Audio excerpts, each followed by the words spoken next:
in 2011. This is Skyrim. It looks beautiful.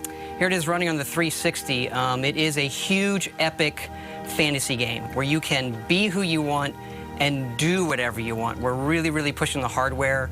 We've rewritten all the graphics, all of the gameplay this go-around, and we just want to fill a world with detail. All the little things. You can look at these plants, so micro detail, macro detail.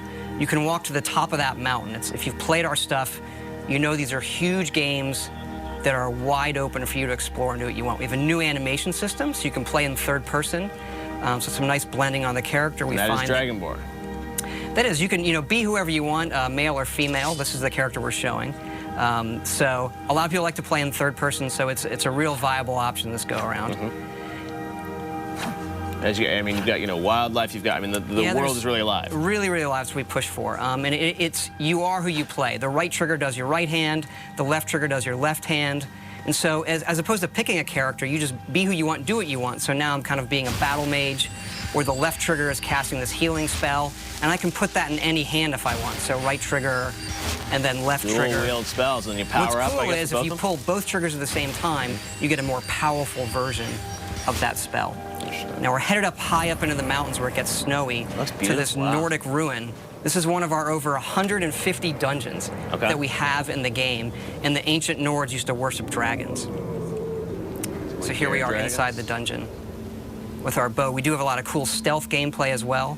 So we really want to pay off on all of those different styles of gameplay, whether it's stealth, melee, magic. As this person is switching between in this playthrough first and third, do you think a lot of people are going to play it that way, or? I prefer first person myself, but I notice a lot of people just like to run around in third person. You can also dual wield swords. Okay, wow. Actually, you can dual wield any one-handed weapons. And you'll see me use a shout here. It's one of our magic powers you can do. There are a lot of shouts throughout the game, right? These dragon shouts? Yep.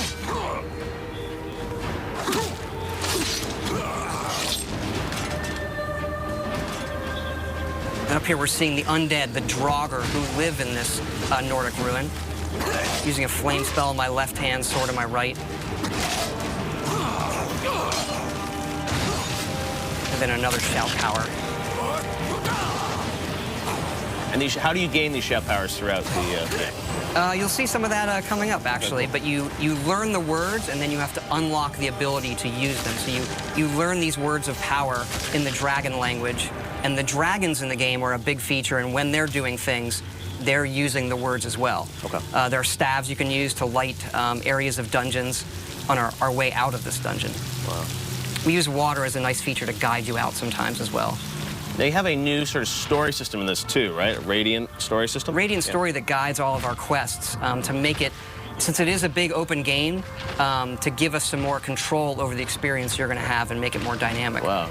Here we're out in the tundra, which is this wide open grasslands in the middle of Skyrim. Oh my God, this is a brand new engine, right? Yep, the creation engine that we built just for this game. So a lot of these creatures are peaceful unless you mess with them. Uh-oh, not a good idea. And you can also breathe fire like the dragons. That's one of the shouts. Okay. I'm going to use coming up here. Dragon breath.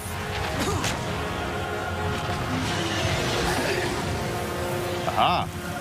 And dragons can attack anything. They're dynamic creatures. We don't script them. So when we're playing the game, we don't know what they're going to do often. They are these big boss fights that are dynamic and interesting in ways that we've never experienced in a game before. Now, I read a rumor online this week that the game is over 300 hours, or you can spend at least 300 hours in the game. There is at least 300 hours in it. We kind of have stopped counting. There was so much stuff in this game. Oh, here's a battle with a non-friendly dragon. Kind of getting some help from the guards of this tower here. And then when they die, you absorb their souls, and this allows you to unlock words of power, shouts that you've learned, and power them up. And then we also have fights in the game in times where there are multiple dragons. So here comes another one up there, a frost dragon. They're even more powerful than the dragon that I just defeated with the help of the guards. And what's cool about this game is, dragons are not just going to come into the, the final 10% of the game. I mean, you're going to see them throughout the game, right? They are creatures like any other, and you see them not from the initial get-go, but you see them throughout the game, yes. I was reading your character sort of starts this game. You're on your way to your execution. Is that true? You are being led to your execution. This is another shout there, Storm Call. So this calls a storm that brings lightning down to defeat your enemies. One of the more powerful shouts.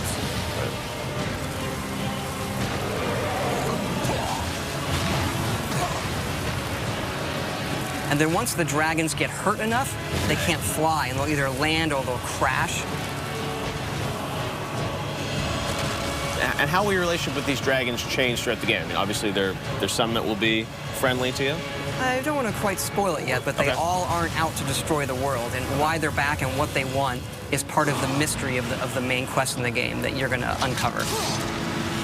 Wow, very cool. Justine, are there any questions from fans for Todd? I have a question here from Jerry V on Facebook. Says, love the guilds in Oblivion. I wonder if the fractions are going to return. Do you think it'll happen? We do have factions returning. Our three main factions are the College of Winterhold, which is like for the mages, the Companions, which is our warrior guild, and then the Thieves Guild, of course. Right. Very cool. And there's the beautiful Skyrim logo, and the date we know is going to be 11/11/11, which is coming out in November. Very cool. Justine, any more questions? Let's see, Player22 on Twitter says, loving the new engine. Can't wait to see more. Curious with how many environments they will have in Skyrim. There's a lot. It's another thing where we stopped counting. I mean, we have 7 major different regions in the game. You've seen some of that where we get into snowy mountains and pine forests and fall forests, that open tundra, lots of different dungeon types. I mean, we go at this each time trying to make the biggest, craziest role-playing game we possibly can and let people just do whatever they want.